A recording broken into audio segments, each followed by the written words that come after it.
Baik, yang berikut adalah pada saat kita mendirikan travel agent atau biro perjalanan wisata, itu ada standar atau norma-norma dan regulasi yang harus kita ikuti atau tata aturan yang harus kita uh, ikuti. Yang pertama untuk di Indonesia, sebuah biro-biro perjalanan wisata atau sebuah travel agent berpatokan atau mengikuti standar dan regulasi pada Undang-Undang Nomor 10 Tahun 2009 tentang kepariwisataan. Di situ teman-teman bisa lihat ada di punya butir-butir yang menjelaskan bahwa ada hak-hak dan kewajiban dari seorang wisatawan, baik individu maupun grup. Dan juga ada norma-norma lain yang harus kita uh, ikuti, yaitu di setiap objek wisata ada aturannya masing-masing, baik aturan dari undang-undang maupun ada yang dari aturan dari uh, hukum adat yang berlaku di setiap objek wisata. Itu yang wajib kita ikuti, yang kita harus pegang.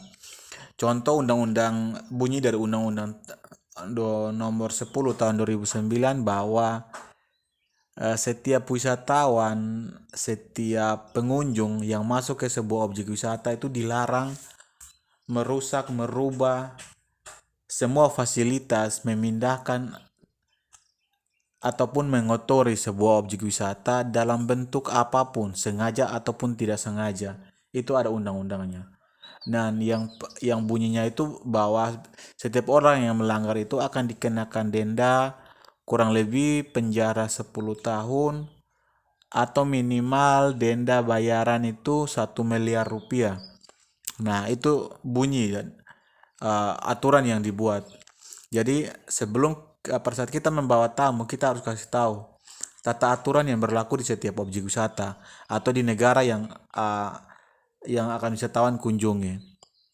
Terus setiap objek, contoh ada objek-objek uh, desa wisata atau tempat objek wisata yang budaya atau adatnya masih pegang kental. Ada aturan-aturan desa atau aturan-aturan adat, hukum adat yang berlaku. Nah, itu wajib kita kasih tahu kepada wisatawan. Tidak boleh ini, tidak boleh itu, dan lain sebagainya. Nah, itu yang wajib kita sampaikan untuk wisatawan itu ikuti aturan itu. Yang berikut ada juga kita mengikuti Undang-Undang Nomor 1 Tahun 2009 tentang penerbangan. Jadi ada aturan-aturan penerbangan yang harus kita ikuti, dan juga eh, hak-hak dan kewajiban yang bisa kita dapat sebagai seorang sebagai hak dan kewajiban yang bisa didapat oleh para tamu atau para wisatawan. Jadi itu sudah ada di dalam undang-undang. Contoh kayak ada asuransi penerbangan bagi setiap wisatawan. Nah, itu sebuah biro perjalanan wisata travel agent harus tahu asuransi yang bisa diberikan kepada tamu, para calon pelanggan, kalau mereka pada saat perjalanan itu terjadi sesuatu yang di luar dari uh, yang dipikir. Jadi ada regulasi dan aturan yang dari IATA juga sama untuk travel agent. Jadi pada saat kita membuat biro perjalanan wisata atau kita membangun travel agent, kita harus tahu ada regulasi-regulasi yang harus kita ikuti, tata aturan yang harus kita kita pegang, seperti itu. Eh, yang berikut ada fungsi dan peran yang bisa kita pegang, yaitu dari perhubungan. Contoh kayak di Indonesia itu ada dinas perhubungan bekerja sama dengan Kementerian Pariwisata. Jadi itu ada aturan-aturan yang dibuat, contoh kayak apa namanya, kayak jasa transportasi darat, contoh kayak bis, kapasitas bis yang bisa kita kunjungi itu berapa kursi, berapa orang, tidak boleh melebihi itu. Kalau melebihi ada aturan yang bisa kita kena, sanksi yang kita bisa dapat. Nah, itu adalah contoh aturan-aturan yang wajib kita ketahui sebagai seorang travel agent. Jadi yang berikut ada dari Astindo, asosiasi eh, perusahaan penjualan tiket dan penerbangan. atau dari IATA. Itu aturan-aturan yang sudah dikeluarkan yang patut untuk kita ikuti dia punya aturan. Jadi mereka punya fungsi dan peran yang perannya masing-masing. Nah, oke, yang berikut untuk Biro Perjalanan Wisata. Yang berikut adalah Biro Perjalanan Wisata berpatokan kepada Undang-Undang nomor 10 tahun 2009 yang mengatakan bahwa semua kebutuhan daripada wisatawan itu harus dipenuhi oleh sebuah travel agent. Jadi travel agent ini tugasnya adalah menyelenggarakan dan merencanakan paket wisata. Yang berikut tugas dari Biro Perjalanan Wisata itu dia merencanakan dan menyelenggarakan paket wisata. Jadi dia merencanakan mulai dari persiapan awal, dari dia melakukan survei, dia hitung harga, dia survei, dia melakukan kontrak rate kerjasama dengan para komponen, dia hitung harga sampai pada saat dia menjual dan menyelenggarakan paket wisata tersebut. Selain itu, selain dia menjual dan merencanakan dan menyelenggarakan paket wisata, sebuah travel agent dia juga menjual tiket transportasi, baik transportasi darat, transportasi udara maupun transportasi laut. Jadi itu tugas fungsi dari Biro Perjalanan Wisata. Selain itu, sebuah Biro Perjalanan Wisata atau travel agent dia juga menyediakan jasa pemandu wisata.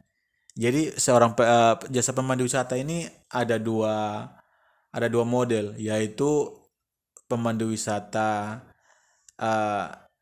freelance dan ada pemandu wisata yang terikat kontrak. Contoh, ada biro perjalanan wisata yang dia mengikat kontrak dengan pemandu wisata. Pemandu wisata, jadi setiap seorang pemandu wisata ini dia tidak, yang sudah terikat kontrak itu dia tidak bisa bekerja sama dengan perusahaan lain lagi.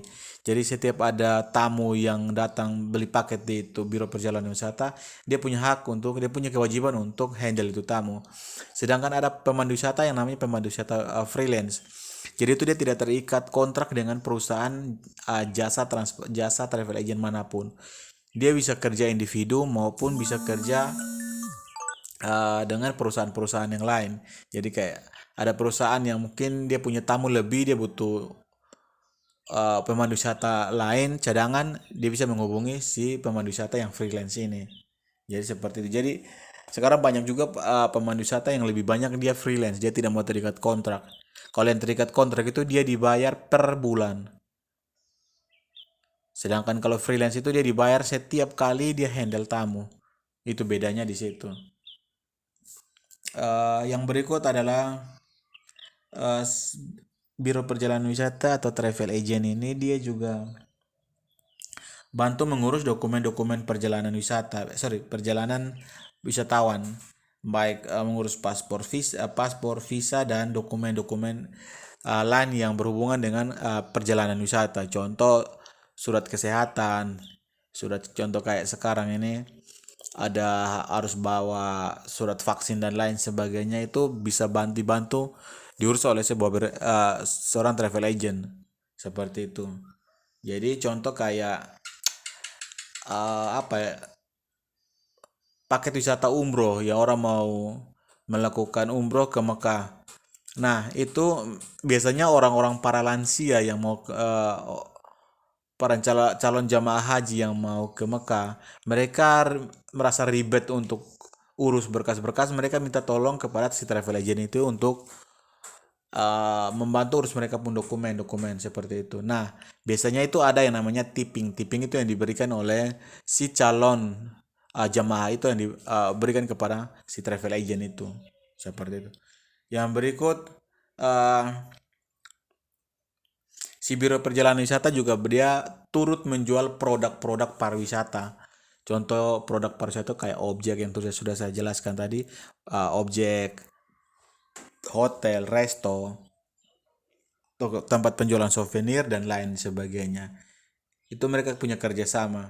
Seperti itu. Makanya nanti ada yang namanya contoh kayak biro-biro perjalanan wisata yang sudah punya nama, travel agent yang sudah punya nama besar itu mereka bisa melakukan yang namanya kontrak dengan kontrak dengan para supplier.